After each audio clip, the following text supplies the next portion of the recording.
ചർച്ചയിലേക്ക് സ്വാഗതം. കാലാവസ്ഥ മാറുകയാണ്, ചൂട് നിങ്ങളെല്ലാവരും അനുഭവിക്കുന്നുമുണ്ട്. ഇന്നത്തെ ചർച്ചയിൽ സാധാരണ കാലാവസ്ഥാ വ്യതിയാനത്തിൻ്റെ ശാസ്ത്രത്തെക്കുറിച്ചാണ് ആളുകൾ ചർച്ച ചെയ്യുക. പക്ഷേ ഇന്ന് നമ്മൾ കൂടുതൽ ആഘാതങ്ങളെ സംബന്ധിച്ചും അത് കേരളം പോലെ ഒരു സമൂഹത്തിൽ ഏറ്റവും താഴെത്തട്ടിലുള്ള ജനങ്ങളെ എങ്ങനെ ബാധിക്കുന്നുവെന്നും കാർഷിക മേഖലയെ എങ്ങനെ ബാധിക്കുന്നുവെന്നും അവയെ തരണം ചെയ്യുന്നതിന് നമ്മൾക്ക് എന്തൊക്കെയാണ് സാധ്യമെന്നതും ഒന്ന് തുറന്ന് ചർച്ച ചെയ്യാമെന്നാണ് കാണുന്നത്. അപ്പോൾ എൻ്റെ ആദ്യത്തെ ചോദ്യം ജോയ് എളമൺ സാറിനോടാണ്. നമ്മൾക്കൊരുപാട് കാലാവസ്ഥ ആഘാതങ്ങൾ കേരളത്തിൽ ഒരുപക്ഷെ 2012 മുതൽ നിരന്തരം ഓരോ വർഷവും നമ്മളത് അനുഭവിച്ചു വരുന്നുണ്ട്. ഈ അനുഭവങ്ങളിൽ ഏറ്റവും താഴെത്തട്ടിൽ റിസീവിങ് എൻഡിൽ നമ്മൾ ഓരോ വ്യക്തികളാണെങ്കിൽ അവയെ ക്രോഡീകരിച്ചിട്ടുള്ള തദ്ദേശ സ്ഥാപനങ്ങളാണ് ആ ഷോക്ക് മുഴുവൻ അബ്സോർബ് ചെയ്യുന്നത്. ഒരു നിശ്ചിത വികസന പാതയിൽ സഞ്ചരിച്ചു കൊണ്ടിരിക്കുന്ന തദ്ദേശ സ്ഥാപനങ്ങൾക്ക് ഇത്തരം ഷോക്കുകൾ എപ്പോഴും താങ്ങിക്കൊണ്ടു പോകാൻ പറ്റാതെ വരാറുണ്ട്. സർക്കാരുകൾക്കും അതിൻ്റേതായ പരിമിതികളുണ്ട്. അപ്പോൾ ഈ ആഘാതങ്ങളെ ഏതൊക്കെ തരത്തിലാണ് തദ്ദേശ സ്ഥാപനങ്ങളെ ബാധിക്കുന്നത്, അതിൻ്റെ വിവിധ തലങ്ങൾ എന്താണ് എന്നൊന്ന് വിശദീകരിക്കാമോ? നമ്മൾ ഇത്തരം ആഘാതങ്ങൾ, പ്രത്യേകിച്ചും ദുരന്തങ്ങൾ, കാലാവസ്ഥാ വ്യതിയാനവുമായി ബന്ധപ്പെട്ട് വരുന്ന ദുരന്തങ്ങൾ, അത് എക്സ്ട്രീം ഇവൻസിൻ്റെ ഭാഗമായിട്ട് വരുന്നതാണ് പലതും. അതെല്ലാം കാലാവസ്ഥാ വ്യതിയാനവുമായി ബന്ധപ്പെട്ടതുമാണ്. അവയിലൊക്കെ കഴിഞ്ഞ കാലങ്ങളിലൊക്കെ തന്നെയും നമ്മൾ എടുത്തിട്ടുള്ളൊരു സമീപനം എന്ന് പറയുന്നത്, ഇത്തരം ദുരന്തങ്ങൾ അതുപോലുള്ള ഇമ്പാക്ട്സ് എല്ലാം തന്നെ പെട്ടെന്ന് വരുന്നതാണ്, എമർജൻസിയാണ്. എമർജൻസി എന്ന് മാത്രമല്ല, അത് യുദ്ധസമാനമായിട്ടുള്ള അന്തരീക്ഷമാണ്. യുദ്ധസമാനമായിട്ടുള്ള അന്തരീക്ഷമാണെങ്കിൽ യുദ്ധത്തിൽ എന്നതുപോലെ തന്നെ പരിഗണിക്കണം. അങ്ങനെയെങ്കിൽ കോർഡിനേറ്റഡ് എഫേർട്ട് വേണം. പലരും പലതായി ചെയ്താൽ പോരാ. അതുപോലെ അത്തരം സന്ദർഭങ്ങളെല്ലാം തന്നെ നിങ്ങൾ പറയുന്ന എല്ലാ എക്സ്ട്രീം ഇവൻസിലും യൂണിഫോംഡും നോൺ യൂണിഫോംഡുമായിട്ടുള്ള ഫോഴ്സസ് എല്ലാം ഒന്നിച്ച് വരേണ്ടതുണ്ട്. ഇതിനെയൊക്കെ കോർഡിനേറ്റ് ചെയ്യണമെങ്കിൽ ഒരു കമാൻഡ് ആൻഡ് കൺട്രോൾ, ഒരു കേന്ദ്രീകൃതമായിട്ടുള്ള സമീപനമാണ് വേണ്ടത്. അതാണ് നമ്മുടെ ചട്ടക്കൂടെല്ലാം തന്നെ ഉള്ളത്. പക്ഷേ മറുവശം എന്താ, ഈ ആഘാതങ്ങൾ എവിടെയാണ് നടക്കുന്നത്? ആദ്യത്തെ റെസ്പോണ്ടൻ്റ് ആരാണ്? ആദ്യമായി പ്രതികരിക്കേണ്ടത് ആരാണ്? ആ നാടറിയുന്നവരാരാണ്? നാട്ടുകാരെ അറിയുന്നവരാരാണ്? നാട്ടുകാർക്ക് അറിയുന്നത് ആരാണ്? അതെവിടെ? താഴെത്തട്ടിലാണ്. ഇത് മുൻപ് നമുക്ക് അത്രയും തോന്നിയിട്ടില്ലെങ്കിലും 2018 പ്രശ്നങ്ങൾ വന്നപ്പോൾ വാണിംഗ് വന്ന ദിവസം മുതൽ, സമയം മുതൽ ഇറങ്ങി പുറപ്പെട്ടവരാണ് താഴെത്തട്ടിൽ പ്രവർത്തിക്കുന്ന എല്ലാവരും തന്നെ. പ്രത്യേകിച്ചും തദ്ദേശഭരണ സ്ഥാപനങ്ങളിലെ ജനപ്രതിനിധികളും ഉദ്യോഗസ്ഥരും അടക്കമുള്ള എല്ലാവരും തന്നെ. അതിൽ നിന്നാണ് പിന്നെ അവരവരുടെ വീട് പോലും വെള്ളത്തിൽ മുങ്ങുമ്പോഴും അവർ ക്യാമ്പും കാര്യങ്ങളൊക്കെ പോകുന്ന സ്ഥിതിയാണ്. അപ്പം ഈ രീതിയിലേക്ക് കാര്യങ്ങൾ മാറുകയാണ്.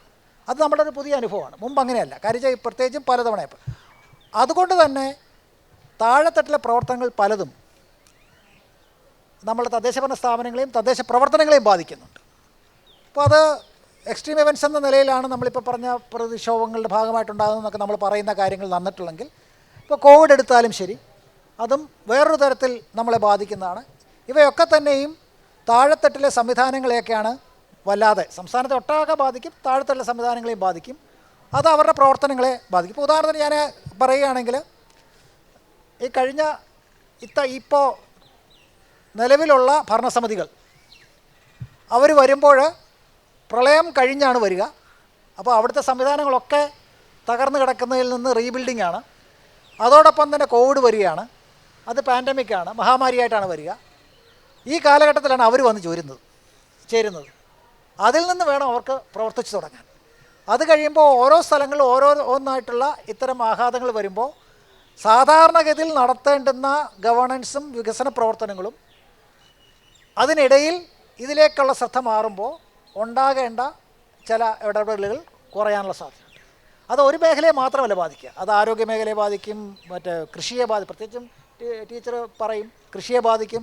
പിന്നെ എല്ലാ കാര്യങ്ങളിലും ഇതിലെല്ലാം തന്നെ നമ്മുടെ നാട്ടിൽ, പ്രത്യേകിച്ചും കേരളത്തിൽ, തദ്ദേശഭരണ സ്ഥാപനങ്ങൾക്ക് വലിയൊരു പങ്കുണ്ട്. അവരെ സംബന്ധിച്ചുള്ള അവരുടെ ഉത്തരവാദിത്തമായി മാറുകയാണ്.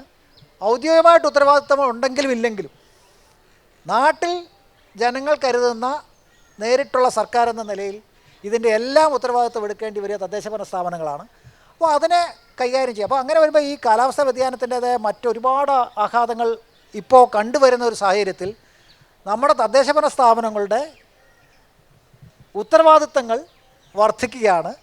ആ ഉത്തരവാദിത്തങ്ങൾക്കനുസൃതമായിട്ടുള്ള കാര്യശേഷി അവിടെ ഉണ്ടാകേണ്ടതുണ്ട്. കാര്യശേഷി എന്ന് പറയുമ്പോൾ പരിശീലനം മാത്രമല്ല, കാര്യശേഷി എന്ന് പറയുമ്പോൾ പരിശീലനങ്ങൾക്കൊപ്പം തന്നെ അതിനനുസൃതമായിട്ടുള്ള സംവിധാനങ്ങൾ, ടെക്നിക്കൽ എക്സ്പെർട്ടീസ് അടക്കം നാട്ടിൽ താഴെത്തട്ടിലാണ് വേണ്ടത്. നമ്മൾ യൂണിവേഴ്സിറ്റികളിലും അല്ല മുകളിലത്തെ തട്ടിലല്ല, താഴെ നാട്ടിലെന്നല്ല അവിടെ മാത്രം പോരാ, ഏറ്റവും താഴെത്തട്ടിലും ആ രീതിയിലുള്ള സാങ്കേതിക സഹായവും മറ്റും ലഭ്യമാക്കേണ്ട സ്ഥിതിയിലേക്ക്. അതാണ് കാര്യശേഷി കൊണ്ട് ഉദ്ദേശിക്കുന്നത്. അല്ല പരിശീലനം കൊടുത്തു എന്ന് പറയുന്നതിൽ ഒരു അർത്ഥവുമില്ല. ഞാൻ ഈ പരിശീലന സ്ഥാപനത്തിൽ ഇരുന്നുകൊണ്ട് ഞാൻ പറയാം, പരിശീലനം കൊണ്ട് മാത്രം ഒന്നും ആകില്ല. താഴെത്തട്ടിൽ കാര്യം എൻ്റെ പഞ്ചായത്തിൽ ഉണ്ടാകുന്ന പ്രശ്നങ്ങൾക്ക് അവിടെ പരിഹരിക്കാൻ കഴിയുന്ന അല്ല അവിടെ നേരിടാൻ കഴിയുന്നതിനുള്ള സാങ്കേതിക വിദ്യ കൊടുക്കാൻ കഴിയുന്ന, ഇപ്പോൾ സംസ്ഥാന സർക്കാരിനാണെങ്കിൽ അതിനനുസൃതമായ ഏജൻസികളുണ്ട്. നിങ്ങൾ യൂണിവേഴ്സിറ്റിയിൽ പോകാം, സെൻറ്റർ ഫോർ ഡെവലപ്മെൻറ്റ് സ്റ്റഡീസ് ഉണ്ട്, അല്ലെങ്കിൽ അങ്ങനെയൊക്കെയുള്ള പല ഇതുണ്ട്. പക്ഷേ ഇത് കൈകാര്യം ചെയ്യുന്ന കൂട്ടരെന്ന നിലയിൽ അവിടെ ആളില്ല. അവിടെയാണ് ഇനി നമ്മൾ ശ്രദ്ധ കേന്ദ്രീകരിക്കേണ്ടത്, താഴെത്തട്ടിൽ ശക്തിപ്പെടുത്തുക എന്നുള്ളതാണ്. അതുകൊണ്ടാണ് ഡോക്ടർ ശേഖർ പറഞ്ഞത് എനിക്ക് ഇഷ്ടപ്പെട്ടു. കാര്യം വെച്ചാൽ സയൻസ് അങ്ങനെ ഉന്നതതലത്തിലുള്ള സയൻസ് മാത്രം പറഞ്ഞിട്ട് കാര്യമില്ല, താഴെ ഈ സംവിധാനങ്ങൾ സയൻസ് തന്നെ താഴെ എത്തിക്കാൻ എന്ത് എന്നുള്ളതിനൊക്കെയാണ് വേണ്ടി വരും. അപ്പോഴാണ് നമുക്ക് പിന്നെ സംസാരിക്കാം, നമ്മൾ ലോക്കലായിട്ടുള്ള എന്താ ആക്ഷൻസിനെ കുറിച്ച് നമുക്ക് പിന്നെ സംസാരിക്കാം. ടു ബിഗിൻ വിത്ത് ഇത്രയാണ്. ടീച്ചറിനോടാണ് രണ്ടാമത്തെ ചോദ്യം. സുദീർഘമായി കാർഷിക മേഖലയിൽ പ്രവർത്തിച്ച ഒരാളെന്നുള്ള നിലയിൽ കാലാവസ്ഥാ വ്യതിയാനത്തിൻ്റെ ആഘാതങ്ങൾ പ്രകടമായി നമ്മുടെ മുന്നിൽ വന്ന കാലം മുതൽ കാർഷിക മേഖലയിൽ ഇത് സൃഷ്ടിക്കുന്ന ആഘാതങ്ങൾ എന്താണ്? രണ്ട്, കാർഷിക മേഖല തന്നെ ചില ആഘാതങ്ങൾ കാലാവസ്ഥയ്ക്കും ചെയ്യുന്നുണ്ട്, ഉണ്ടെങ്കിൽ അതെന്ത്? എല്ലാവർക്കും നമസ്കാരം. കാലാവസ്ഥാ വ്യതിയാനം നമ്മുടെ ജീവിതത്തിൻ്റെ ഭാഗമായി കഴിഞ്ഞതുകൊണ്ട് അതിൻ്റെ ശാസ്ത്രം ഇപ്പോൾ അധികാരം ചർച്ച ചെയ്യേണ്ട ആവശ്യമില്ല. കാലാവസ്ഥാ വ്യതിയാനം ഏറ്റവും രൂക്ഷമായിട്ട് ബാധിക്കുന്ന മേഖലയാണ് പ്രാഥമിക മേഖല, അതായത് പ്രകൃതിയുമായിട്ട് ബന്ധപ്പെട്ട മേഖല. അതിൽ തന്നെ കൃഷിയാണ് ഏറ്റവും അധികം ആഘാതം ഏറ്റുവാങ്ങേണ്ടി വരുന്നത്. കാർഷിക രംഗത്തെ അടിസ്ഥാനമാക്കിയാണ് ബഹുഭൂരിപക്ഷം ജനങ്ങളും ഇപ്പോഴും ഭാരതത്തിൽ ജീവിക്കുന്നത്. ഈ ജനങ്ങൾക്ക് എന്നാൽ ഇതിനെ അതിജീവിക്കാനോ അതിനെ നേരിടാനോ ഉള്ള സാമ്പത്തിക ശേഷിയോ സാങ്കേതിക മികവോ ഇല്ല.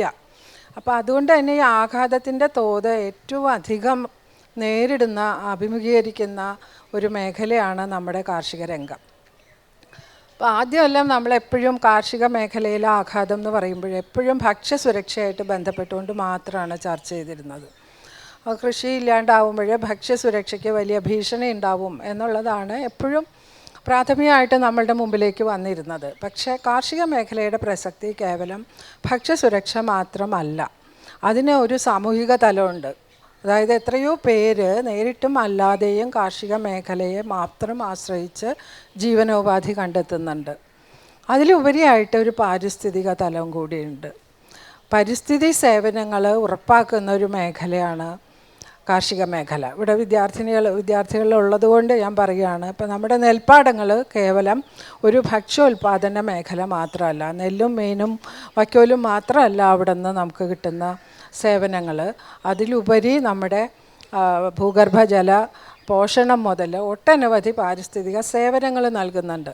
അപ്പോൾ കാലാവസ്ഥാ വ്യതിയാനത്തിൻ്റെ പശ്ചാത്തലത്തിൽ നോക്കുമ്പോൾ ഒരു പക്ഷേ പാരിസ്ഥിതിക രംഗത്ത് കൃഷിയുടെ പാരിസ്ഥിതിക സേവനങ്ങളിലാണ് ഏറ്റവും അധികം ആഘാതം വരുന്നതും അത് നമ്മളെ ബാധിക്കുന്നതും. ആ ആഘാതം ഒരു പക്ഷേ ഹ്രസ്വകാലത്തിലുള്ളതുണ്ട്, ദീർഘകാലത്തിലുള്ളതുണ്ട്, ഗുണപരമായിട്ടുള്ളതുണ്ട്, അളവിലുള്ളതുണ്ട്, നേരിട്ടുള്ളതുണ്ട്, അല്ലാത്തതുണ്ട്. അങ്ങനെ ഇപ്പോൾ ഒരു ഉദാഹരണം വീണ്ടും പറയുകയാണെങ്കിൽ നെൽകൃഷിയെ സംബന്ധിച്ചിടത്തോളം ആഘാതങ്ങൾ എല്ലാം കേരളത്തിലെ നെൽകൃഷിയെ പ്രതികൂലമായി ബാധിക്കുന്ന ഒന്നാണ് കാലാവസ്ഥാ വ്യതിയാനം കൊണ്ട് നമുക്കുണ്ടായിട്ടുള്ള എല്ലാ മാറ്റങ്ങളും, എല്ലാ ഇൻഡിക്കേറ്റേഴ്സ്, എല്ലാ പഠനങ്ങളും അത് പറയുന്നുണ്ട്. പക്ഷെ അധികമാരും ചർച്ച ചെയ്യാത്ത ഒന്നാണ് കാലാവസ്ഥാ വ്യതിയാനം മൂലം നെല്ലിൻ്റെ അരിയുടെ ഗുണമേന്മയിൽ വ്യത്യാസം വരുന്നുണ്ട്, ചില മൂലകങ്ങൾ ഇല്ലാതാവുന്നുണ്ട് എന്നുള്ള ചില പഠനങ്ങൾ വരുന്നുണ്ട്. അത് ഗുണപരമായിട്ടുള്ള, അതായത് ഗുണത്തിൽ നമ്മളിത് കഴിക്കുന്നത് നമ്മുടെ ആരോഗ്യം മെച്ചപ്പെടുത്താനാണല്ലോ. പക്ഷെ അത്തരം ഒരു സാഹചര്യത്തിൽ ഇതിൽ നിന്ന് കിട്ടിക്കൊണ്ടിരുന്ന പല മൂലകങ്ങളും ഇല്ലാതാവുന്ന തരത്തിലേക്ക് ഒരു മാറ്റം സംഭവിക്കുന്നുണ്ട്. അത് വളരെ പ്രസക്തമായിട്ടുള്ള കാര്യമാണ്. നമ്മുടെ സാമൂഹ്യ വ്യവസ്ഥിതിയെ നേരെ ബാധിക്കുന്ന, ഇപ്പം ഉദാഹരണം പറഞ്ഞിട്ട് മുതലമടയിൽ മാവ്, നമുക്കറിയാം മുതലമടയിലെ മാവ് കൃഷി അവിടുത്തെ മാത്രമല്ല കേരളത്തിലെ ഒട്ടുമിക്ക സ്ഥലങ്ങളിലെയും സാമ്പത്തികമായിട്ടുള്ള പ്രധാന സ്രോതസ്സാണ്. മുതലമടയിലെ പ്രധാന സാമ്പത്തിക സ്രോതസ്സാണ്. ഏകദേശം 500 കോടി രൂപയുടെ ബിസിനസ്സാണ് അവിടെ നടക്കുന്നത്. അതിൽ പ്രത്യക്ഷമായിട്ടുള്ളത് അത്രയും, പരോക്ഷമായിട്ട് ഒരുപാട് ജനങ്ങൾ അതുമായിട്ട് ബന്ധപ്പെട്ടാണ് ജീവിക്കുന്നത്. പക്ഷേ കാലാവസ്ഥ വ്യതിയാനം മൂലം ഇപ്പോൾ കഴിഞ്ഞ വർഷം അവിടുത്തെ മാവുകൾ പൂത്തെങ്കിലും അത് മാങ്ങ ഉണ്ടായില്ല. അങ്ങനെ ആ ബിസിനസ് ഏകദേശം 50 കോടിയായിട്ട് ചുരുങ്ങിയെന്നാണ് അവിടെയുള്ളവർ പറയുന്നത്. നമ്മൾ അവിടെ ചെല്ലുമ്പോൾ അവർ പറയുമ്പോൾ നമുക്ക് വളരെ വിഷമം തോന്നും. അത്രമാത്രം ആഘാതം അവർക്കുണ്ടായി. നമ്മുടെ സുഗന്ധവ്യഞ്ജന രംഗത്താണെങ്കിലും ഇപ്പോൾ ഏലം കൃഷിയിൽ ഇടുക്കിയിൽ ഏലത്തിൻ്റെ വിളവെടുപ്പ് ഏകദേശം 60 മുതൽ 95 ദിവസത്തിനുള്ളത്, 60 മുതൽ 80 ദിവസത്തിനകം ഓരോ വിളവെടുപ്പും നടന്നിരുന്നത്. ആ ദൈർഘ്യം കൂടി വരികയാണ്. അപ്പം അത്തരത്തിൽ നേരിട്ടും അല്ലാതെയും കാർഷിക ഉൽപ്പാദനത്തെ ബാധിക്കുന്ന വിധത്തിൽ എല്ലാ രംഗത്തും, നമ്മുടെ വാണിജ്യ വിളകളിലായാലും നമ്മുടെ ഭക്ഷ്യവിളകളിലായാലും ഒരു രംഗത്തും തന്നെ കാലാവസ്ഥാ വ്യതിയാനം അനുകൂലമായിട്ടുള്ളൊരു സാഹചര്യമല്ല സൃഷ്ടിക്കുന്നത്. അതിൻ്റെ ഉൽപ്പാദനത്തിലും അതിൻ്റെ ഗുണമേന്മയിലും വ്യത്യാസം വരുത്തുന്നുണ്ട്. കാർഷിക മേഖലയെ നേരിട്ട് അല്ലാതെയും ആശ്രയിച്ച് ജീവിക്കുന്ന ഒട്ടനവധി കൃഷിക്കാരുടെ മാത്രമല്ല ജനങ്ങളുടെ ജീവനോപാധിയെ ബാധിക്കുന്നുണ്ട്. അതിലൊക്കെ ഉപരി പാരിസ്ഥിതികമായിട്ട് നമുക്ക് ഒട്ടേറെ വെല്ലുവിളികൾ ഉയർത്തുന്നുണ്ട് കാലാവസ്ഥാ വ്യതിയാനം. ഏറ്റവും പ്രധാനപ്പെട്ടത് എന്നൊരു പക്ഷേ ഞാൻ പറയേണ്ടത്, തുടരാമോ സമയം? കാലാവസ്ഥാ വ്യതിയാനത്തിൻ്റെ ഏറ്റവും വലിയ ആഘാതമായിട്ട് പറയുന്നത് ജലദൗർലഭ്യമാണ്. ഏറ്റവും കൂടുതൽ ജലം ഉപയോഗിക്കുന്നത് കൃഷിയിലാണ്. ഏകദേശം 70% കൂടുതൽ ജലം ജലസേചനത്തിനായിട്ടാണ് ഉപയോഗിക്കുന്നത്. നമ്മുടെ കാർഷിക രംഗത്തെ ഒട്ടുമിക്ക സാങ്കേതിക വിദ്യകളും, ഇപ്പം ഹൈ യീൽഡിങ് വെറൈറ്റീസ് ആണെങ്കിലും കൃഷിയിൽ ഉപയോഗിക്കുന്ന രാസവളങ്ങളൊക്കെ ആണെങ്കിലും ജലസേചനമില്ലാതെ അഥവാ മണ്ണിന് നനവില്ലാതെ ഇതൊന്നും നമുക്ക് അവലംബിക്കാൻ സാധിക്കുന്നില്ല. അപ്പോൾ ഈ വരാനിരിക്കുന്ന കാലഘട്ടത്തിൽ ജലലഭ്യത പരിമിതപ്പെടുകയും, നമ്മുടെ ജലസേചിത ഭൂമി എന്ന് പറയുന്നത് ഏകദേശം 20% മൊത്തം ഗ്രോസ് ക്രോപ്ഡ് ഏരിയയുടെ. അതിൽ തന്നെ 40% ഗ്രൗണ്ട് വാട്ടറാണ്. കിണറുകൾ, ട്യൂബ് വെൽസ് ആയാലും ഓപ്പൺ വെൽസ് ആയാലും. ഈ 40% ജലസേചിത കൃഷിഭൂമി ഗ്രൗണ്ട് വാട്ടറിനെ അടിസ്ഥാനമാക്കിക്കൊണ്ടാണ് മുന്നോട്ട് പോയിക്കൊണ്ടിരിക്കുന്നത്. അതേസമയം സെൻട്രൽ ഗ്രൗണ്ട് വാട്ടർ ബോർഡിൻ്റെ പല റിപ്പോർട്ടും പറയുന്നത് നമ്മുടെ ഗ്രൗണ്ട് വാട്ടർ താഴേക്ക് പോയിക്കൊണ്ടിരിക്കുകയാണ് എന്നുള്ളതാണ്. അപ്പോൾ ചില വിളകൾ, ഇപ്പോൾ ഉദാഹരണം പറഞ്ഞാൽ ഇപ്പോൾ നേന്ത്രവാഴ കൃഷി വളരെ വേഗത്തിൽ എല്ലാ വർഷവും ഭൂവിസ്തൃതി കൂടിക്കൊണ്ടിരിക്കുന്ന ഒരു കൃഷിയാണ് നേന്ത്രവാഴ കൃഷി. ജാതി ഈ വസ്തുതയ്ക്ക് അത്രയ്ക്കില്ല, പക്ഷേ എറണാകുളം, തൃശ്ശൂർ, ഇടുക്കി ജില്ലകളിൽ വളരെ വേഗത്തിൽ കൂടുതൽ സ്ഥലങ്ങളിൽ കൃഷി ചെയ്യുന്ന ഒരു വിളയാണ് ജാതി. ഇത് രണ്ടും ജലസേചനമില്ലാതെ നടത്താൻ സാധിക്കാത്ത കൃഷികളാണ്. പക്ഷേ ഈ ഗ്രൗണ്ട് വാട്ടർ താഴേക്ക് പോയിക്കൊണ്ടിരിക്കും തോറും ജലസേചനത്തിനുള്ള ചെലവും കൂടുന്നു. വളരെ കുറഞ്ഞ സമയത്തേക്കുള്ള ഒരു ജലദൗർലഭ്യം മൂലം ഈ വിളകളെ വളരെ പ്രതികൂലമായിട്ട് ബാധിക്കുന്നുണ്ട്. ഞങ്ങൾ ചിറ്റൂർ നടത്തിയ ഒരു പഠനത്തിൽ വളരെ നമുക്ക് വേദന തോന്നുന്ന റിസൾട്ടാണ് കണ്ടത്. ഓരോ വർഷവും ഈ ട്യൂബ് വെല്ല്, ആദ്യം ഓപ്പൺ വെല്ലായിരുന്നു, അത് ട്യൂബ് വെല്ല് കുഴിക്കാൻ തുടങ്ങി. അതിൻ്റെ ആഴം ഓരോ വർഷവും കൂട്ടുക, അതുമൂലമുണ്ടാകുന്ന ചെലവ്, അതിലെ സാങ്കേതിക പിഴവ് മൂലം, ഇതെല്ലാം വായ്പ എടുത്തുകൊണ്ടാണ് പല കർഷകരും ചെയ്യുന്നത്. അങ്ങനെ ചെയ്ത് 1-2 വർഷം കഴിയുമ്പോൾ ഈ ട്യൂബ് വെല്ലിൽ വെള്ളം ഇല്ലാതാവുകയാണ്. അത് തീർച്ചയായിട്ടും ചില കർഷക ആത്മഹത്യകളിലേക്ക് വരെ അതായത് കടക്കെണിയിൽ പെട്ടു. ഈ വെള്ളം ഉപയോഗിച്ച് കൃഷി ചെയ്ത് വായ്പ തിരിച്ചടയ്ക്കാം എന്നുള്ള ഉദ്ദേശത്തിലാണല്ലോ കർഷകൻ വായ്പ എടുക്കുക. അത് നടക്കാതാവുമ്പോൾ അവൻ്റെ സാമൂഹികമായിട്ടുള്ള നിലനിൽപ്പ് തന്നെ ചോദ്യം ചെയ്യപ്പെടുകയാണ്. വളരെയധികം ബുദ്ധിമുട്ടുകൾ ആ പ്രദേശത്ത് നിന്ന് ഞങ്ങൾക്ക് മനസ്സിലാക്കാൻ കഴിഞ്ഞിട്ടുണ്ട്. ഇപ്പോൾ ജലദൗർലഭ്യം ഏറ്റവും അധികം പ്രതികൂലമായിട്ട് ബാധിക്കുന്ന ഒരു മേഖലയാണ് കാർഷിക രംഗം, മറ്റേതൊരു മേഖലയെക്കാളും. കാരണം കുടിവെള്ളത്തിന് നമ്മുടെ പ്രാഥമികമായൊരു പരിഗണന എല്ലാ കാലത്തും കിട്ടും. അപ്പോൾ ജലദൗർലഭ്യം ഉണ്ടാവും തോറും കുടിവെള്ളത്തിനുള്ള ആ ഒരു പ്രാഥമിക പരിഗണന കിട്ടുകയും ഇൻഡസ്ട്രിക്ക് അത് പൈസ കൊടുത്ത് വാങ്ങാനുള്ള കെൽപ്പും ശേഷിയും ക്ഷേമുഷിയും ഉള്ളതുകൊണ്ട് അവർക്കും കിട്ടും. പാവപ്പെട്ട കർഷകർ വെള്ളം പൈസ കൊടുത്ത് മേടിച്ച് കൃഷി ചെയ്യുന്ന ഒരു സാഹചര്യത്തിലേക്ക് നിലനിൽപ്പുണ്ടാവുമോ എന്നുള്ളത് നമ്മൾ പൊതുസമൂഹം ആലോചിക്കേണ്ട കാര്യമാണ്. ഇത് കർഷകരുടെ മാത്രം പ്രശ്നമല്ല. അത് നമ്മൾ വളരെ ഗൗരവമായിട്ട് കാണേണ്ട ഒരു കാര്യമാണ്. അതിന് സാമൂഹികമായിട്ട് ഭക്ഷ്യസുരക്ഷ മാത്രമായിട്ട് അതിനെ ലഘൂകരിക്കുകയും ചെയ്യരുത്. കൃഷിയിൽ നിന്നുള്ള പാരിസ്ഥിതിക സാമൂഹിക തലങ്ങളും നമ്മൾ വളരെ ഗൗരവത്തോടെ മനസ്സിലാക്കേണ്ട ഒരു കാര്യമാണ്. ഈ കൃഷിയുടെ ആഘാതം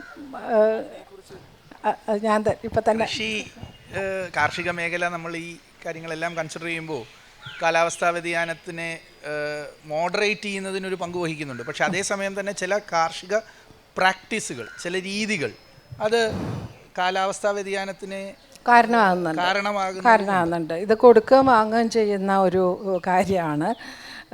നമ്മുടെ സംസ്ഥാന സർക്കാരിൻ്റെ തന്നെ കണക്ക് പ്രകാരം 7% കാർഷിക രംഗത്ത് നിന്ന് ഉള്ള ഗ്രീൻ ഹൗസ് ഗ്യാസ് എമിഷൻ. അത് നിങ്ങൾ വായിച്ചിട്ടുണ്ടാവും. ആ 7% തന്നെ പ്രധാനമായിട്ടും വരുന്നത് മറ്റേ ലൈഫ് സ്റ്റോക്ക് സെക്ടറിൽ നിന്നാണ്. കൃഷി, അതായത് കാർഷിക ഉൽപ്പാദനത്തിൽ നിന്ന് വരുന്നതിൽ പ്രധാനപ്പെട്ടത് നമ്മുടെ അഗ്രികൾച്ചറൽ സോയിൽസ് എന്ന് പറയും. അതായത് പ്രധാനപ്പെട്ടത് നമ്മൾ രാസവളങ്ങൾ, പ്രത്യേകിച്ച് നൈട്രജൻ വളങ്ങൾ ഉപയോഗിക്കുമ്പോഴാണ്. നമ്മൾ ധാരാളം യൂറിയ ഇടുന്ന കാര്യത്തിൽ എല്ലാ കർഷകരും വളരെ സന്തുഷ്ടരായിട്ട് യൂറിയ ഏറ്റവും അധികം ഇട്ടുകൊണ്ടിരിക്കുക. അപ്പോൾ കേരളത്തിൽ നിന്ന് മാത്രമല്ല, ഇന്ത്യയിലെ തന്നെ എല്ലാ കാർഷിക ഭൂമികളിലും ഈ നൈട്രജൻ്റെ അളവ് വളരെ കൂടി വരികയാണ്. അപ്പോൾ നൈട്രജൻ വളങ്ങൾ ഇടുന്തോറും നൈട്രസ് ഓക്സൈഡ് അന്തരീക്ഷത്തിലേക്ക് പോവുകയും, നൈട്രസ് ഓക്സൈഡ് ഒരു ഗ്രീൻ ഹൗസ് ഗ്യാസാണ്, നിങ്ങൾക്ക് അറിയാമായിരിക്കും, പ്രത്യേകിച്ച് കുട്ടികൾക്ക്. അപ്പം ഞങ്ങൾ കോൾ നിലങ്ങളിലൊരു പഠനം നടത്തിയപ്പോഴേ അത് മനസ്സിലാവുന്നത്, ഈ നൈട്രജൻ വളങ്ങൾ പ്രത്യേകിച്ച് യൂറിയ ഇടുമ്പോൾ എന്തുകൊണ്ടാണ് ജനങ്ങൾ കൂടുതൽ യൂറിയ ഇടുന്നതെന്ന് വെച്ചാൽ, ഒന്ന് അതിൻ്റെ സബ്സിഡി കൂടുതലാണ്, രണ്ട് ഇത് ഇടുമ്പോൾ പെട്ടെന്ന് ചെടികളിലൊരു വളർച്ച പ്രകടമാവും. അപ്പോൾ വളരെ സന്തോഷം തോന്നുന്നു, ഇത് വളരെ നല്ല കാര്യമാണെന്ന് വിചാരിച്ചിട്ട്. ഏകദേശം കോൾ നിലങ്ങളിൽ മാത്രം നമ്മളെപ്പോഴും ശാസ്ത്രീയമായി പറയുന്നത് മണ്ണ് പരിശോധിച്ചതിന് ശേഷം അതിൻ്റെ അടിസ്ഥാനത്തിൽ മാത്രമേ വളങ്ങൾ ഇടാവൂ എന്നാണ്. പക്ഷെ മണ്ണ് പരിശോധിച്ചിട്ടുണ്ടെങ്കിലും നൈട്രജൻ വളങ്ങളുടെ ഉപയോഗം വളരെ കൂടുതലാണെന്നാണ് ഞങ്ങൾ കണ്ടത്.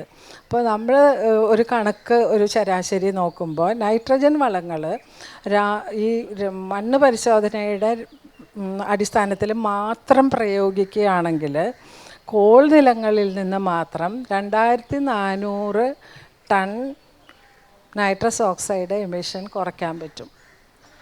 അത് മാത്രം ചെയ്താൽ. അപ്പോൾ മണ്ണ് പരിശോധന ഇപ്പോഴും നടക്കുന്നുണ്ട്, പക്ഷേ അത് വളരെ ശാസ്ത്രീയമായിട്ട് നടന്നു കഴിഞ്ഞാൽ അത് കർഷകരിൽ എത്തുകയും കർഷകർ അതിനനുസരിച്ചിട്ടുള്ളൊരു സ്വഭാവം ഉണ്ടാവുകയും ചെയ്യുക എന്നുള്ളത് വളരെ പ്രധാനപ്പെട്ട കാര്യമാണ്. ഞാൻ ഈ ഒരു ഉദാഹരണം പറഞ്ഞുകൊണ്ട് നിർത്തുകയാണ്, കാരണം ഇനി സംസാരിക്കാനുണ്ട്. ജോയ് സർ, പ്രാഥമിക മേഖലയിൽ കാലാവസ്ഥാ വ്യതിയാനം ഉണ്ടാക്കുന്ന ആഘാതങ്ങൾ നമ്മൾ കണ്ടു. സാമൂഹികവും സാമ്പത്തികവുമായ ആഘാതങ്ങൾ പലപ്പോഴും പ്രകടവുമാണ്. പക്ഷെ പ്രകടമല്ലാത്ത ആഘാതങ്ങളുണ്ട് കാലാവസ്ഥാ വ്യതിയാനത്തിന്. അത്തരം ആഘാതങ്ങളെ കൂടി പ്രത്യേകിച്ചും സാമൂഹിക തലത്തിൽ നിന്നുകൊണ്ട് ആ ആഘാതങ്ങളെ നമ്മൾക്ക് പ്രതിരോധിക്കേണ്ടുന്നതിൻ്റെ ആവശ്യകതകളെ കൂടി ഒന്ന്. അപ്പോൾ ഇതിനകത്ത് പ്രകടം അല്ല എന്ന് പറയാനൊക്കില്ല. നമുക്കത് കാലാവസ്ഥാ വ്യതിയാനം മൂലമാണ് എന്ന് തോന്നാത്ത രീതിയിലുള്ള കാര്യം നമ്മളെല്ലാം അനുഭവിക്കുന്നതാണ്. പക്ഷേ അത് കാലാവസ്ഥാ വ്യതിയാനമാണോ എന്ന് നമ്മൾ ഉൾക്കൊണ്ടിട്ടുണ്ടാകില്ല.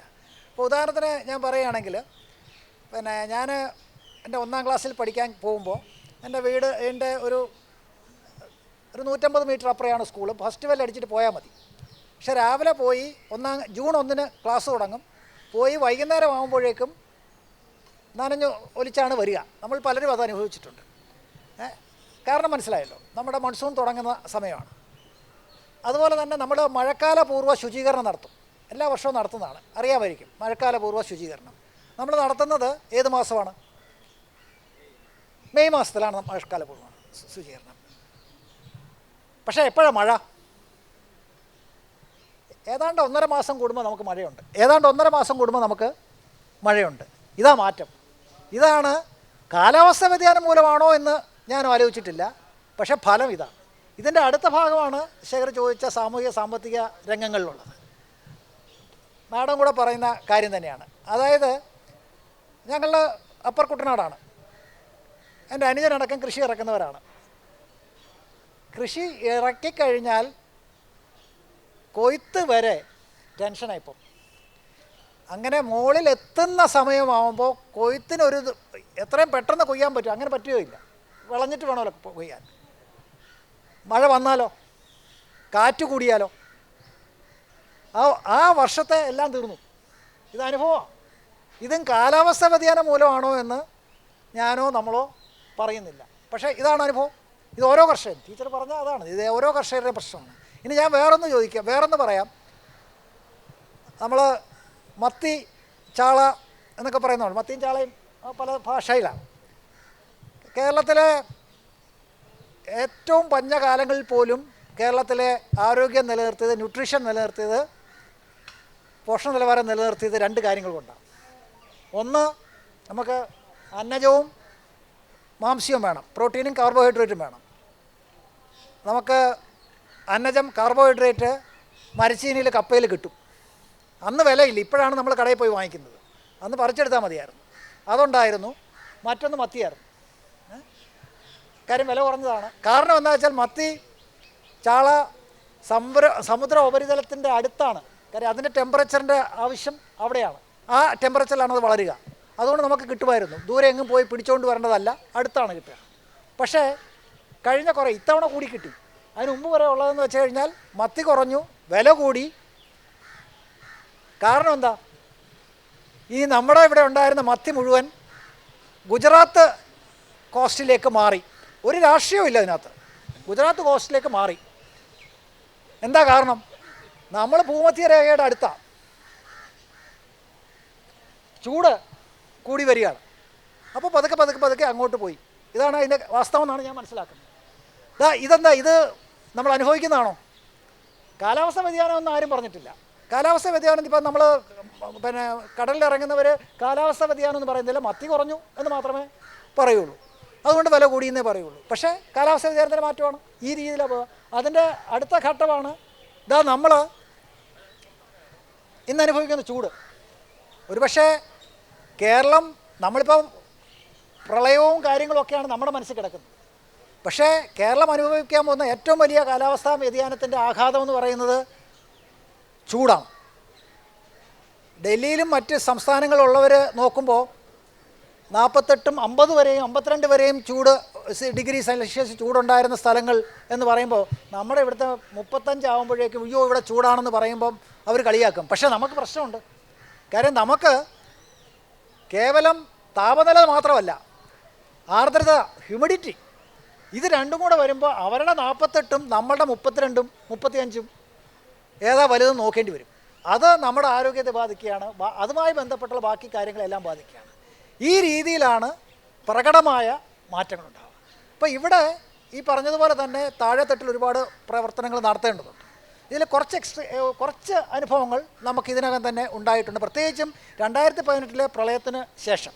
കാര്യം അതിനു മുമ്പ് കാലാവസ്ഥാ വ്യതിയാനം എന്നൊക്കെ പറയുമ്പോൾ അക്കരെ നിന്ന് കുറയ്ക്കുന്ന നായയെ കണ്ട് മുണ്ട് മാടി കുത്തേണ്ട കാര്യമില്ല എന്നാ പറയുക. അത് ഇതിന് മാത്രമല്ല, എല്ലാ കാര്യത്തിലും നമ്മുടെ ഒരു പൊതു റിയാക്ഷൻ എന്ന് വെച്ചാൽ 1ാം സ്റ്റേജ് എന്ന് പറയുന്നത് സ്റ്റേജ് ഓഫ് ഡിനയലാണ്. ഇത് നമ്മളെ ബാധിക്കില്ല എന്നുള്ള. 2ാം സ്റ്റേജ് വരുമ്പോഴാണ് പാനിക്കാണ്. 2ാമത്തെ സ്റ്റേജ് എന്ന് പറയുന്നത് നമ്മൾ അടിക്കാൻ തുടങ്ങി കഴിഞ്ഞാൽ പിന്നെ നമ്മൾ എന്തും ചെയ്യും. അത് ചെയ്യണമെന്ന് പറഞ്ഞാൽ അത് ചെയ്യും, ഇത് ചെയ്യണമെന്ന് പറഞ്ഞാൽ ഇത് ചെയ്യും, എല്ലാം ചെയ്യും. അതാണ് സ്റ്റേജ് ഓഫ് പാനിക്. പിന്നെയാണ് നമ്മൾ 3ാം സ്റ്റേജ്. ഇതിന് കാലാവസ്ഥാ വ്യതിയാനത്തിനും ആരോഗ്യത്തിനും ഒന്നും മാത്രമല്ല, എല്ലാ കാര്യത്തിനും ഇതുള്ള 3ാം സ്റ്റേജ് എന്ന് പറയുന്നതാണ് നമ്മൾ സമാധാനമായിട്ട് ഇരുന്നിട്ട് ഇങ്ങനെയൊക്കെയാണ് കാര്യങ്ങൾ ചെയ്യേണ്ടതെന്ന് ആലോചിക്കുക. ഇപ്പോൾ 2018 എന്ന് പറയുന്നത് പാനിക്കായിരുന്നു, നമ്മൾ എന്തും ചെയ്തു. അത് കഴിഞ്ഞിട്ടാണ് പതുക്കെ നമ്മൾ താഴെത്തട്ടിലാണ് ഇതിൻ്റെ ആക്ഷൻസ് വരേണ്ടതെന്നുള്ളതുകൊണ്ട് ശേഖർ അതിൻ്റെ ഒരു പ്രധാനപ്പെട്ട വ്യക്തിയാണ്. താഴെത്തട്ടിൽ തദ്ദേശഭരണ സ്ഥാപനങ്ങളെ ശക്തിപ്പെടുത്തേണ്ടതുണ്ട് എന്നുള്ളതിലേക്ക് വന്നത്. അതിൻ്റെ അടിസ്ഥാനത്തിൽ ലോക്കൽ ഡിസാസ്റ്റർ മാനേജ്മെൻറ്റ് പ്ലാൻ എന്ന നിലയിലേക്ക് കാര്യങ്ങൾ മാറി. എല്ലാ തദ്ദേശഭരണ സ്ഥാപനങ്ങളും അവരുടേതായ കഴിവ് വെച്ചിട്ടുള്ള ലോക്കൽ ഡിസാസ്റ്റർ മാനേജ്മെൻറ്റ് പ്ലാൻ തയ്യാറാക്കിയിട്ടുണ്ട് കേരളത്തിൽ. അതിന് വേണ്ടുന്ന ഡേറ്റ വലിയ പ്രശ്നമാണ്.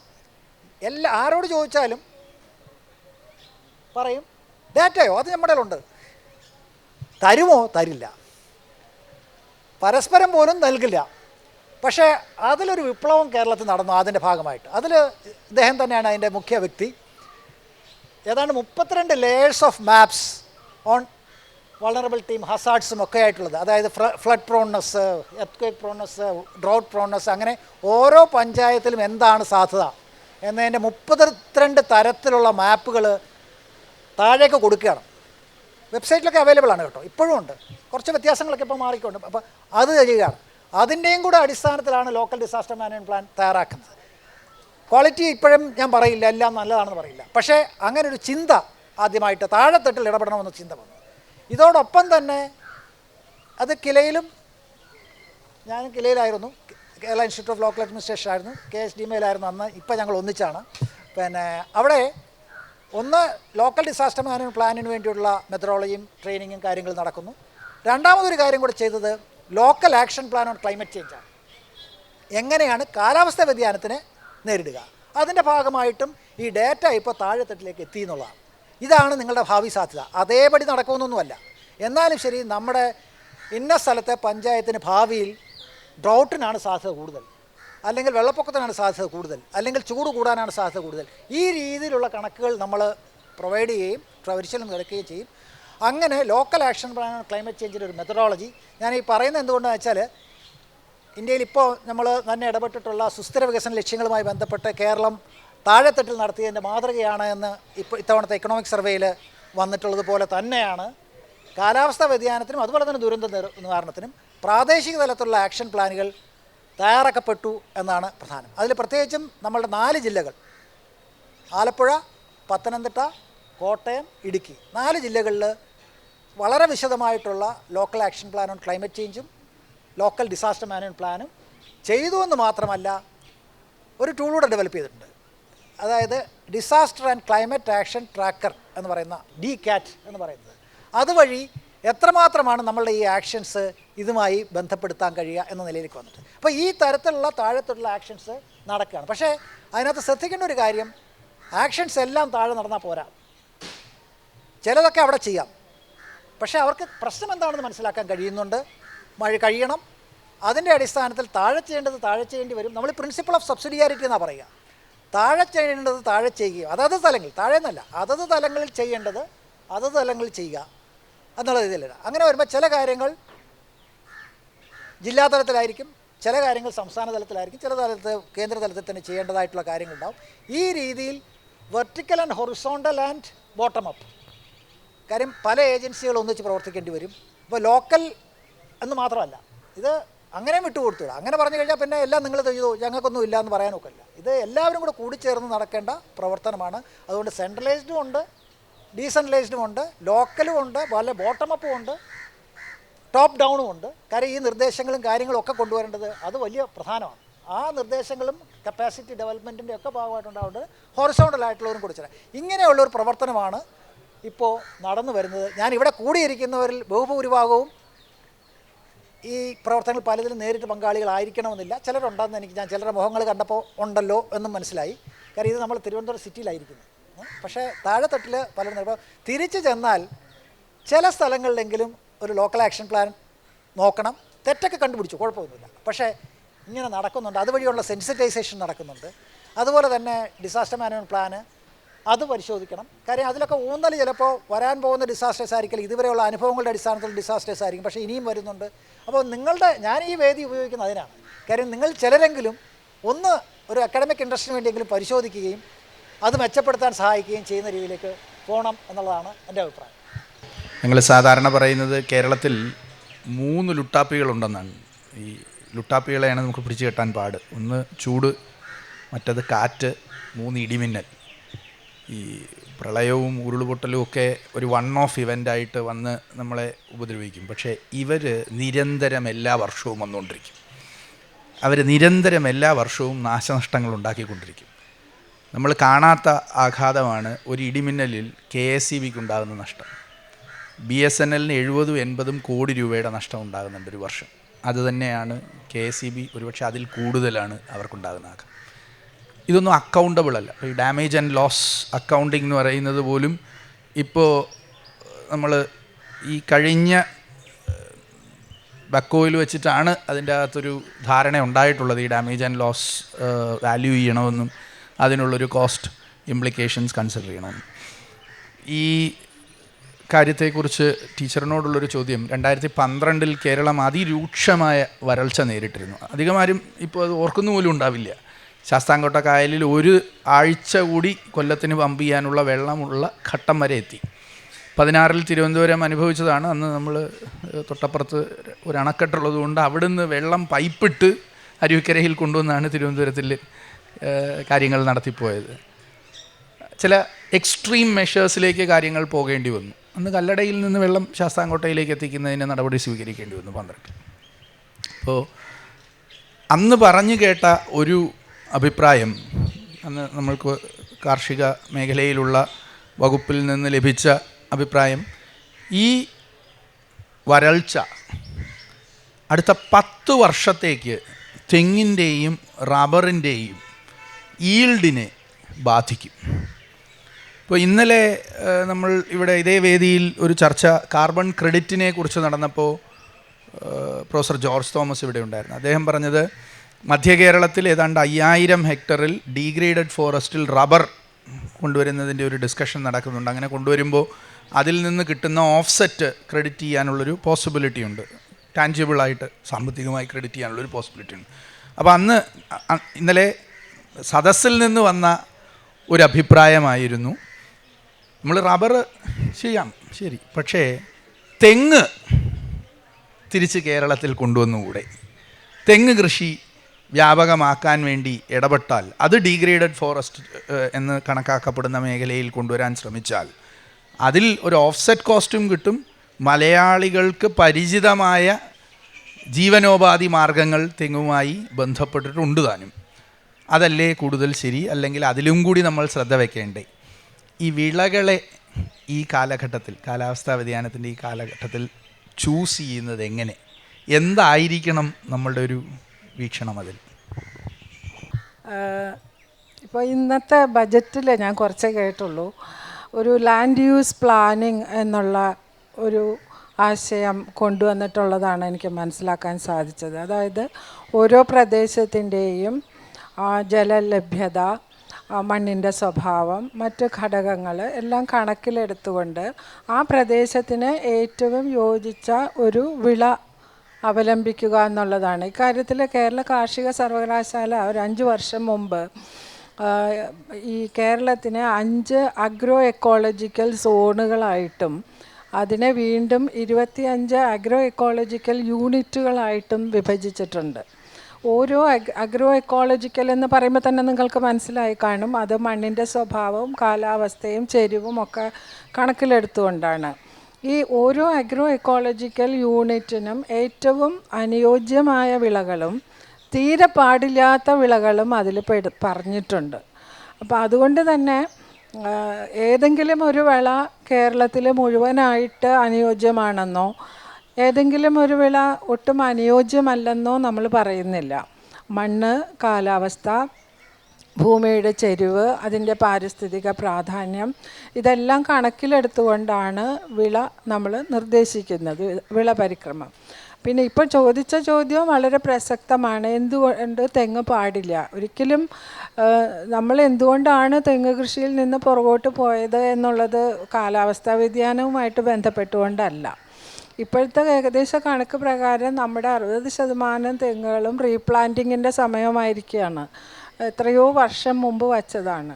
അപ്പോൾ അതിന് ഒരു 4-5 വർഷം മുമ്പ് മുഖ്യമന്ത്രിയുടെ നേതൃത്വത്തിൽ തന്നെ ഒരു പ്രത്യേക പദ്ധതി ആവിഷ്കരിക്കുകയുണ്ടായി കേരളത്തിന് വേണ്ടി. അതിൽ 60% നമ്മുടെ പരമ്പരാഗത തെങ്ങിനങ്ങളും 20% നാടൻ ഹൈബ്രിഡുകളും ബാക്കി ഹൈ യീൽഡിങ് വെറൈറ്റീസ് എന്നുള്ള നിലയ്ക്ക് കേരള കാർഷിക സർവകലാശാല നിർദ്ദേശം കൊടുക്കുകയും അത് നടപ്പാക്കിക്കൊണ്ടിരിക്കുകയും ചെയ്യുന്നൊരു സാഹചര്യവുമുണ്ട്. അതുകൂടാതെ എനിക്ക് പറയാനുള്ളത്, നമ്മളിപ്പോൾ എല്ലാ ബ്ലോക്ക് തലത്തിലും ഒരു റിസോഴ്സ് സെൻറ്റർ പോലെ കാർഷിക സർവകലാശാലയിലെ ഒരു ശാസ്ത്രജ്ഞയും ലോക്കൽ സെൽഫ് ഗവൺമെൻറ്റിൻ്റെ പഞ്ചായത്തിൽ നിന്നുള്ള പ്രതിനിധികളും വികസന ഉദ്യോഗസ്ഥന്മാരും ഉൾപ്പെടുത്തിക്കൊണ്ടുള്ള ഒരു സംവിധാനമുണ്ട്. അവരുടെ പ്രധാനപ്പെട്ട ഒരു ദൗത്യമായിട്ട് അന്ന് വിഭാവനം ചെയ്തത് ഈ അഗ്രോ എക്കോളജിക്കൽ യൂണിറ്റുകളെ ഏകദേശം ബ്ലോക്ക് തലത്തിലാണ്. അതാത് ബ്ലോക്കിലെ വിവിധ പ്രദേശങ്ങളെ ഒന്നുകൂടി പഠിച്ചുകൊണ്ട് വാട്ടർഷെഡ് അടിസ്ഥാനത്തിൽ അതാത് പ്രദേശങ്ങൾക്ക് അനുയോജ്യമായ വിളകൾ നിർദ്ദേശിക്കുക എന്നുള്ളതായിരുന്നു. അപ്പോൾ വ്യക്തിപരമായിട്ട് ഞാനൊരു നിർദ്ദേശം കൂടി അന്ന് വച്ചിരുന്നത്, ഇത്തരം ഔദ്യോഗികമായി നമ്മൾ നിർദ്ദേശിക്കുന്ന വിളകളല്ലാതെ കൃഷി ചെയ്യുന്നവർക്ക് സാമ്പത്തിക സഹായം കൊടുക്കരുത് എന്നുള്ളതായിരുന്നു. അത് കൃഷിക്കാർ ചെയ്യുകയാണെങ്കിൽ ചെയ്തോട്ടെ, പക്ഷേ നമ്മൾ സാമ്പത്തിക സഹായം സ്റ്റേറ്റ് കൊടുക്കരുത് എന്നുള്ളൊരു നിർദ്ദേശം കൂടെ വച്ചിരുന്നു.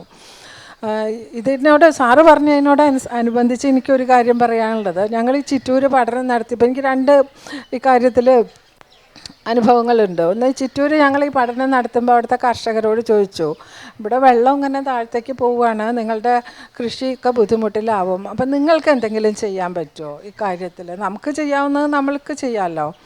അപ്പോൾ അവരെല്ലാവരും പറഞ്ഞ മറുപടി എന്താണെന്നോ, ഇത് കാലാവസ്ഥ മാറ്റമാണ് മാഡം, ഇത് ഞങ്ങൾക്കൊന്നും ചെയ്യാനില്ല, അത് ഗവൺമെൻറ് എന്തെങ്കിലും ചെയ്യണം. അപ്പോൾ നമ്മുടെ താഴെ തട്ടിലുള്ള പ്രവർത്തനങ്ങളിൽ ഈ ഒരു തിരിച്ചറിവ് അവർക്ക് ഉണ്ടാക്കി കൊടുക്കേണ്ട, എനിക്കും ചെയ്യാനുണ്ട് എന്നുള്ളൊരു ബോധം ഉണ്ടാക്കി കൊടുക്കേണ്ട ആവശ്യമുണ്ട്. എന്നെ സഹായിക്കാൻ വീട്ടിൽ വരുന്ന ഒരു സ്ത്രീ ഉണ്ട്, അവരിടയ്ക്ക് ഒരാഴ്ച മുടങ്ങി. അപ്പോൾ ഞാൻ ചോദിച്ചു, എത്ര ദിവസമൊക്കെ മുടങ്ങുമ്പോൾ എനിക്ക് ബുദ്ധിമുട്ടല്ലേ? കാലാവസ്ഥ വ്യതിയാനമല്ലേ ചേച്ചി, എനിക്ക് സുഖം ഉണ്ടായില്ല. അപ്പോൾ ഇത് വലിയൊരു എക്സ്ക്യൂസായിട്ട് പലരും എടുക്കുന്നത് ഞാൻ കണ്ടിട്ടുണ്ട്. കാലാവസ്ഥ വ്യതിയാനം എന്ന് പറയുന്നത് ഗവൺമെൻറ് ഇടപെട്ട് എന്തോ അത് ശരിയാക്കണം, എനിക്ക് കാലാവസ്ഥ ഞാൻ ഒന്നും ചെയ്യണില്ലല്ലോ. അപ്പോൾ കാലാവസ്ഥ വ്യതിയാനത്തിന് ഞാൻ കാരണമല്ല, അത് ഞാൻ കാരണമല്ലെങ്കിൽ പിന്നെ എനിക്കൊന്നും ചെയ്യാനില്ല, അത് സർക്കാർ ചെയ്യേണ്ടതാണെന്നുള്ളൊരു പൊതുബോധം ഉണ്ട്. അത് മാറ്റണ്ട. അപ്പോൾ ഞാൻ അവരോട് പറഞ്ഞു, നിങ്ങൾക്ക് ഇവിടെ ജലദൗർലഭ്യമാണ് അവിടുത്തെ ഏറ്റവും വലിയ പ്രശ്നം. നിങ്ങൾ പണ്ട് മുതലേ നമ്മൾ അവലംബിക്കുന്നതാണ് പുതയിടൽ. അത് ആരെങ്കിലും ചെയ്യുന്നുണ്ടോ? അത് ഇല്ല, അത് ചെയ്യണില്ല. മൈക്രോ ഇറിഗേഷൻ, തുള്ളി നന, അതോ? അല്ല, അതും ഇല്ല, അത് പിന്നെ ഇല്ല. അപ്പോൾ എന്താണ് എനിക്ക് ചെയ്യാനുള്ളത് എന്നുള്ള ഒരു വലിയ ഇടപെടൽ നമ്മൾ നടത്തേണ്ടതുണ്ട് എല്ലാ രംഗത്തും. കർഷകരുടെ ഇടയിൽ മാത്രമല്ല, എല്ലാ രംഗത്തും ഓരോരുത്തർക്കും എന്ത് ചെയ്യാൻ പറ്റും എന്നുള്ളതും കൂടെ വലിയൊരു ഇടപെടലായിട്ട് നമ്മൾ നടത്തേണ്ടതാണ്. ഞാൻ അതിൻ്റെ കൂട്ടത്തിൽ പറഞ്ഞു എന്നേ ഉള്ളൂ. അല്ല പിന്നെ ഞാൻ ഉത്തരം പറഞ്ഞു എന്ന് തോന്നുന്നു.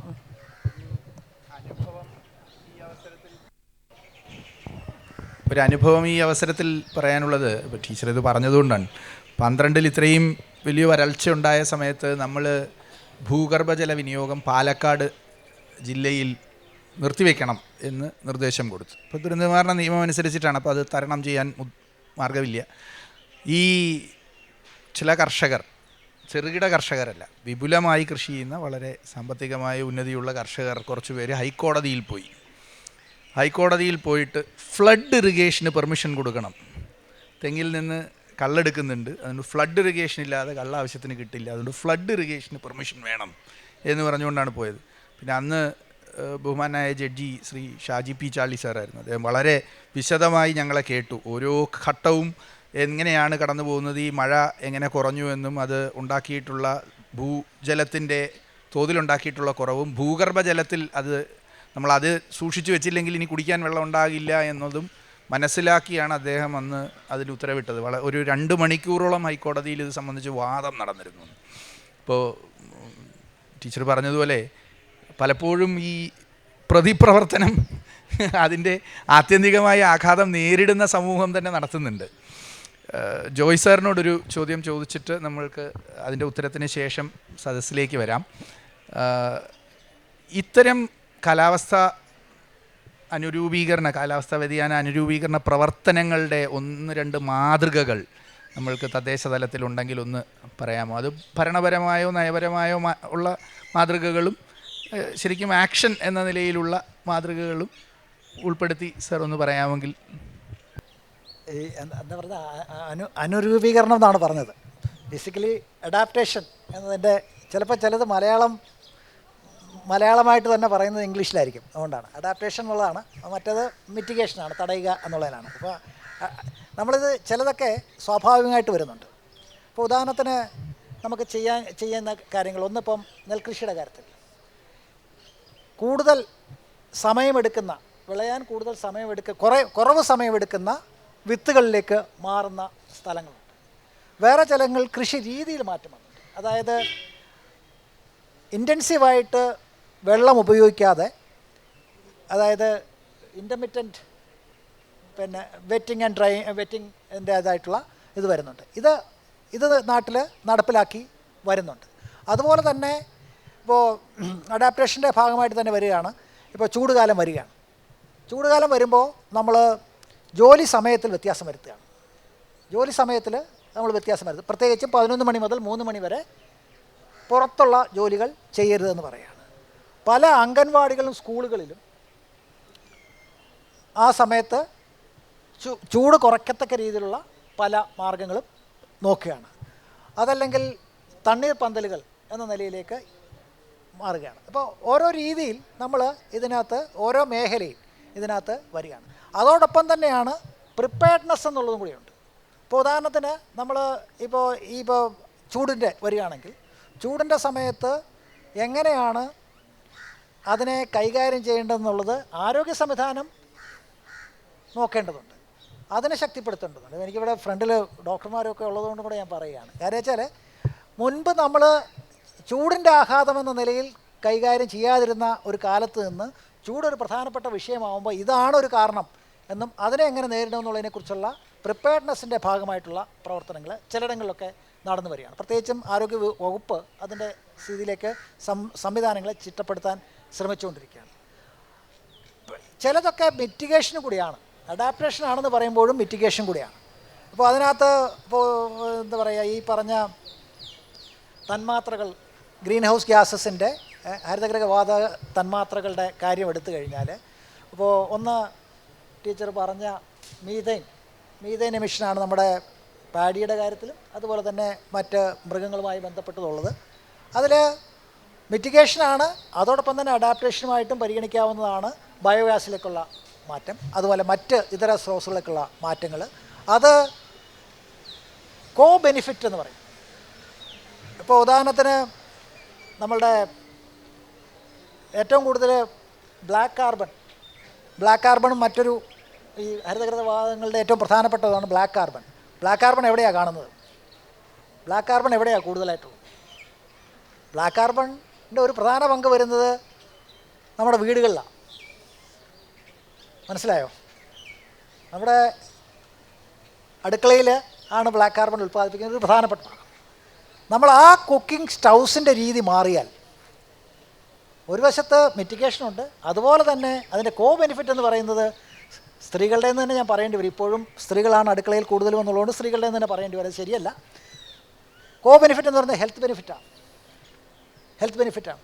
അത് ഈ പറഞ്ഞ കാലാവസ്ഥാ വ്യതിയാനത്തിൻ്റെ മറ്റ് ആരോഗ്യ ആഘാതങ്ങളെ തടയാൻ ഈ കോ ബെനിഫിറ്റ് ഉപയോഗിക്കാൻ പറ്റും. റെസ്പിറേറ്ററി ഇൻഫെക്ഷൻസിൻ്റെ ഒക്കെ കുറവ് വരുത്താനായിട്ട് കഴിയും.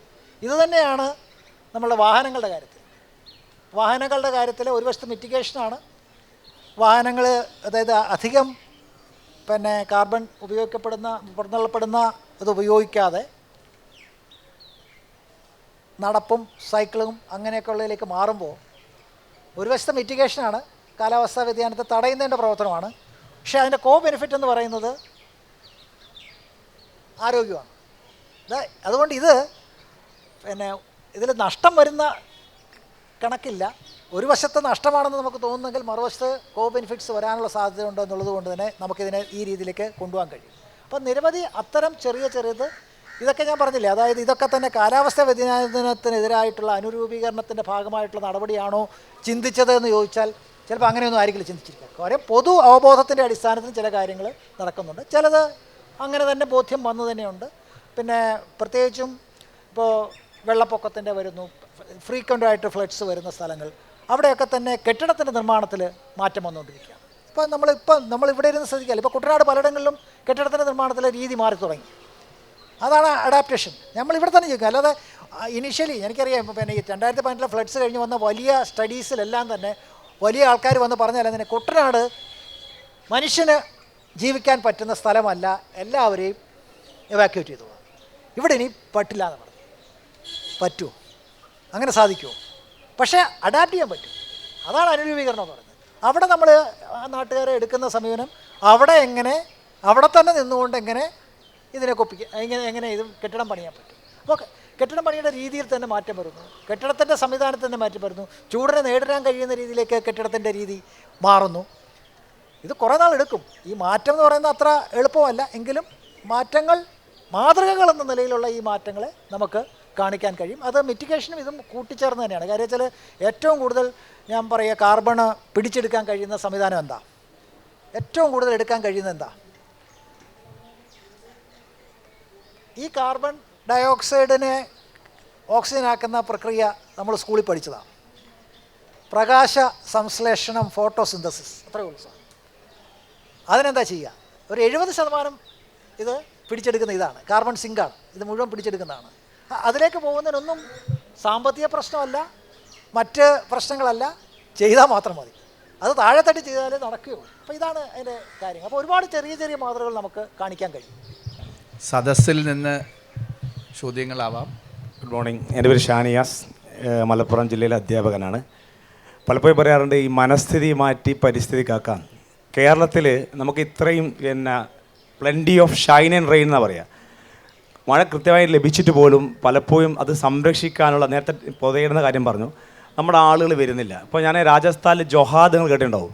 അവർ കുറച്ച് വെള്ളം കിടന്നത് സംരക്ഷിച്ച് പോരുന്നു. എൻ്റെ സുഹൃത്ത് പറഞ്ഞ അനുഭവം വെച്ചാൽ അദ്ദേഹം രാജസ്ഥാനിൽ ഒരു വീട്ടിൽ പോയി വെള്ളം കൊടുത്തു. ഒരു സ്ത്രീ, നമുക്ക് സ്വാഭാവികമായിട്ട് വെള്ളം കുടിച്ചിട്ട് ഒരു അല്പം ഇങ്ങനെ പുറത്തേ കളിയുണ്ട്. ആ സ്ത്രീ അന്ന് ഇദ്ദേഹത്തോട് വളരെ ദേഷ്യപ്പെട്ടത്. പ്രായം വലിയ വിദ്യാഭ്യാസമുള്ള സ്ത്രീയാണ്.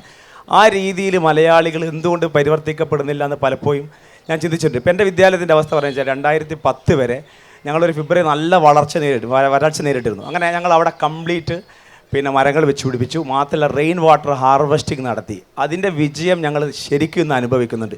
ഇത് കേരളത്തിൽ പലരും നടപ്പിലാക്കി തന്നെ കുറേ ഇത്തരം പ്രശ്നങ്ങൾക്ക് മാറ്റമുണ്ടാകുന്നതാണ്.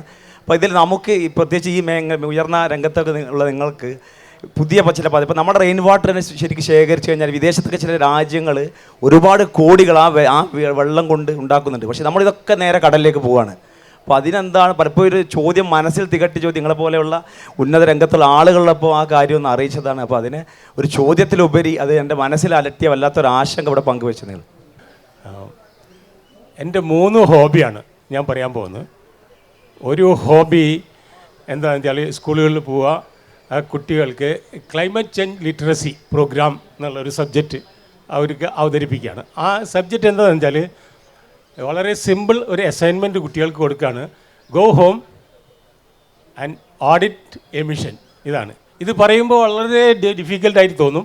പക്ഷേ കാരണം എന്താണെന്ന് വെച്ചാൽ നമ്മൾ വീട്ടിൽ എമിഷൻ ഡാറ്റ എങ്ങനെ എടുക്കും എന്നുള്ള വളരെ സിമ്പിളായിട്ട് അത് ചെയ്തിരിക്കുന്നത്. ഞാൻ ഒരു ഗെയിം ഉണ്ടാക്കിയിട്ടുണ്ട്. ആ മിനിമം ഡാറ്റാസ് ആ ഗെയിം കളിച്ചിട്ടുണ്ടെങ്കിൽ അവർക്ക് വിത്തിൻ നോ ടൈമിൽ അവർക്ക് ലേൺ ചെയ്യാൻ പറ്റും. അതായത് ഞാൻ എടുക്കുന്ന എമിഷൻ ഓഡിറ്റ് ചെയ്യാനായിട്ട് 3 എടുക്കണല്ലോ: പവർ, പിന്നെ ഗ്യാസ്, പെട്രോൾ. ഈ 3 സാധനമാണ് ഫോസിൽ ഫ്യൂവലിൻ്റെ ബേസിക് ഇതാണ്. പവറിന് ഞാൻ കോൾ ബേസ്ഡ് പവർ പ്ലാന്റ്സിനുള്ള ഡാറ്റയാണ് അതിന് റെഫർ ചെയ്തിരിക്കുന്നത്. ഇങ്ങനെ എമിഷൻ ചെയ്തിട്ടുള്ള ആ എത്ര എമിഷൻ ഉണ്ടെന്നുള്ളത് with the help of parents ആണ് അത് ഇത് ചെയ്യാണ്. അപ്പോൾ പാരൻസിലേക്കും കുട്ടികളിൽ കൂടെ പാരൻസിലേക്കും അത് സബ്ജക്റ്റ് എത്താണ്. അതിനുശേഷം ഇവർക്കൊരു ചാലഞ്ച് കൊടുക്കുകയാണ്. എങ്ങനെ നിങ്ങളുടെ സ്വയം ഐഡിയ ഉപയോഗിച്ചിട്ട് നിങ്ങൾ റെഡ്യൂസ് ചെയ്യും ഇത്. Give that writeup. ഈ റൈറ്റപ്പ് ഞങ്ങൾ എവാലുവേറ്റ് ചെയ്തിട്ട് അതിന് ബെസ്റ്റ് പ്രൈസ് ടാഗ് കൊടുക്കും. ഒരു പ്രൈസ് ടാഗ് കൊടുക്കുകയാണ് ബെസ്റ്റ്. ആ ബെസ്റ്റ് ഐഡിയ ആ സ്കൂൾ കംപ്ലീറ്റ് സർക്കുലേറ്റ് ചെയ്തിട്ട് ഡു ദിസ് ഫോർ 3 months. ഇതിന് ശേഷം ഞങ്ങൾ അവരോട് പാരൻസിനോട് ചോദിക്കും, did you save anything with this? Yes, we have save. How much? Let us invest in this same school as a solar panel meet the power needs of the school free of charge. ഇതാണ് challenge. ഞങ്ങളുടെ challenge ഇതാണ്. സ്കൂളിൽ നിങ്ങളുടെ power needs within 3 years പീരീഡിൽ ഞങ്ങൾ free ആയിട്ട് ആക്കി കൊടുക്കും. ഈ ഇൻകം ഉപയോഗിച്ച് ഞങ്ങൾ അവിടെ സോളാർ എലിവേറ്റഡ് സ്ട്രക്ചറാണ് ഞങ്ങൾ സോളാർ വയ്ക്കുന്നത്. കാരണമുണ്ട്, അതിൻ്റെ അടിയിൽ ഞങ്ങൾ വെജിറ്റബിൾ ഗ്രോ ചെയ്യുന്നു ഹൈഡ്രോഫോണിക് സിസ്റ്റത്തിൽ. അപ്പോൾ കുട്ടികൾക്ക് ആ അഗ്രികൾച്ചർ ഇതും കൂടി അവർക്ക് മനസ്സിലാക്കാൻ പറ്റും. ഇതിന് ശേഷം ഇനി സപ്പോസ് നമ്മൾ ഇന്ത്യയിൽ എല്ലാ സ്കൂളിലും ഇങ്ങനൊരു സബ്ജക്റ്റ് എടുത്തിട്ട് എല്ലാ പേരൻസിനെയും ഒരു ബ്ലോക്ക് ചെയിൻ ടെക്നോളജി കൂടെ ലിങ്ക് ചെയ്ത് കൊണ്ടുവന്നാൽ അതിൻ്റെ ഒരു അസസ്മെൻറ്റ് ഇത് സ്റ്റഡി നിങ്ങളെല്ലാവരും ആലോചിക്കേണ്ടതാണ്. ഞാൻ ജോയ് സാർ പറഞ്ഞ് നിർത്തിയെടുത്ത് ചോദ്യമാണ് കാർബൺ സിങ്കിനെ പറ്റിയിട്ട്. ഇന്നലത്തെ മീറ്റിങ്ങിൽ സാർ പറയണ്ടായിരുന്നു propagating rubber, another was propagating coconut. Now my simple question is, why not think about a grassland ecosystem? Because grassland is something which has a high turnover and it also improves water retention capacity of soil. അത് വെള്ളത്തിൻ്റെ ഒരു പ്രശ്നത്തിനും പരിഹാരം ഉണ്ടാവും. പക്ഷേ ഇത്തരം ഒരു policy നമുക്ക് ഉണ്ടോ ഇല്ലയോ അറിയില്ല. രണ്ടാമത്തെ, വാട്ടർ കൺസർവേഷനും വാട്ടർ പോളിസിയും നമ്മുടെ നാട്ടിൽ നടപ്പിലാക്കപ്പെട്ടിട്ടുണ്ടോ? ഇത് രണ്ടും അറിവില്ലായ്മയിൽ നിന്നും ചോദിക്കുന്നതാണ്. ഇത് നമ്മുടെ ഒരു വിചാരം, കേരളീയരുടെ പൊതുവിചാരം എന്താണെന്ന് വെച്ചാൽ നമ്മൾ വളരെയധികം വെള്ളമുള്ളൊരു സ്ഥലമാണെന്നാണ്. നമുക്ക് ധാരാളം 44 നദിയുണ്ട്, കുളമുണ്ട്, തടാകമുണ്ട്, കിണറുണ്ട് എന്നൊക്കെ ഉള്ള ഒരു മിഥ്യാധാരണ നമുക്കുണ്ട്. പക്ഷേ കണക്കെടുത്ത് നോക്കുമ്പോൾ നമ്മൾ ശരിക്കും ദേശീയ ശരാശരിയേക്കാളും കുറവാണ് പെർ ക്യാപിറ്റ പ്രതിശീർഷ ജലലഭ്യത. അപ്പോൾ ഇത് സ്വയം മനസ്സിലാക്കി തുടങ്ങിയിട്ടുണ്ട് ജനങ്ങളെന്ന് നമുക്ക് വിചാരിക്കാം. പക്ഷേ അതിൽ വളരെയധികം ഇപ്പോൾ സാറിൻ്റെ പോലെയുള്ള ഇടപെടലുകൾ ആവശ്യമായി വന്നേക്കുകയാണ്. ഈ മിഥ്യാധാരണ പൊളിക്കണം, അത്രയേ ഉള്ളൂ. ബാക്കി രാജസ്ഥാനിലുള്ളവർക്ക് ആദ്യം മുതലേ വെള്ളമില്ല, അപ്പോൾ അവർക്ക് അതിൻ്റെ വില അറിയാം. നമുക്ക് ധാരാളം ഉണ്ടായിരുന്ന കാരണം അതിൻ്റെ യഥാർത്ഥ വിലയെപ്പറ്റി ധാരണയില്ല. അതാണ് പ്രശ്നം. താങ്കൾ ചോദിച്ച ഈ ഗ്രാസ് ലാൻഡ്സിൻ്റെ കാര്യം, നമുക്ക് നമ്മുടെ ഹൈലാൻഡ്സിൽ, അതായത് ഇടുക്കിയിലൊക്കെ പണ്ട് ഈ ഗ്രാസ് ലാൻഡ്സ് ഉണ്ടായിരുന്നു. ഇപ്പോൾ സംസ്ഥാന സർക്കാരിൻ്റെ കണക്ക് നമ്മൾ കമ്പൈൽ ചെയ്ത് നോക്കുമ്പോൾ ഒരു 15 വർഷത്തെ കണക്കിൽ ഇപ്പോൾ ഗ്രാസ് ലാൻഡ് 0 എന്നാണ് റിപ്പോർട്ട് ചെയ്തിരിക്കുന്നത്. 0 കഴിഞ്ഞ എത്ര കൊല്ലം കൊണ്ട്. ഗ്രാസ് ലാൻഡ്സിന് ആ എക്കോസിസ്റ്റത്തിൽ വളരെ പ്രധാനപ്പെട്ട ഒരു റോളുണ്ട്. ആ ഗ്രാസ് ലാൻഡ്സ് റെസ്റ്റോർ ചെയ്യുക എന്നുള്ളത് ഒരു വലിയ കാര്യമാണ്. എനിക്ക് തോന്നുന്നു ഇടുക്കിയിൽ ഒരു വനമേഖലയിൽ ഇത് അവർ ട്രൈ ചെയ്തിട്ടുണ്ട്. എനിക്ക് ആ സ്ഥലത്തിൻ്റെ പേരിപ്പോൾ ഓർമ്മ വരുന്നില്ല. പിന്നെന്താ ഒരു ചോദ്യം കൂടി അദ്ദേഹം ചോദിച്ചത്, നമുക്കൊരു soil and water conservation department ഉണ്ട് കൃഷി വകുപ്പിൻ്റെ കീഴിൽ. ഇപ്പോഴത്തെ ബജറ്റിലും അതിൽ സോയിൽ കൺസർവേഷന് ഫണ്ട് വെച്ചിട്ടുണ്ട്.